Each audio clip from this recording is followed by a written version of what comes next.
وعلى أمور الدنيا والدين والصلاة والسلام على أشرف الأنبياء والمرسلين وعلى آله وصحبه أجمعين أما بعد. Pemirsa yang dimuliakan oleh Allah Subhanahu wa taala. Pada kesempatan kali ini kita akan membahas mengenai kisah cerita yang dahsyat.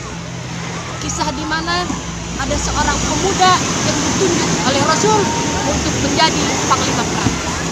Siapa beliau? Dia adalah Usamah bin Zaid. Bahwasanya dulu Rasulullah Shallallahu Alaihi Wasallam menunjuk Usamah bin Zaid umur 18 tahun dijadikan panglima perang. Sahabat senior bertanya, "Ya Rasul, kenapa Usamah bin Zaid baru umur 18 tahun kau jadikan panglima perang? Apakah kami ini tidak mampu ya Rasul?"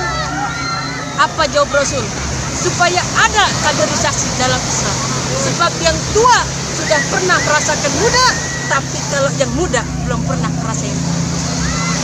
Maka dengan itu harapan dan generasi pemuda harus yang berakhlak, cinta masjid, cinta majelis taklim, jangan kemana baik. Sebab apa kata Nabi dalam sabdanya?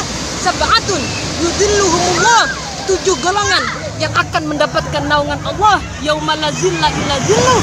Hari itu tidak ada naungan kecuali naungan Allah. Satu di antaranya, syabun, anak muda, nasya'af yang ibadatillah, anak muda yang tumbuh dalam beribadah kepada Allah. Mudah-mudahan kita termasuk anak muda ke dalam golongan tersebut. Amin ya rabbal alamin.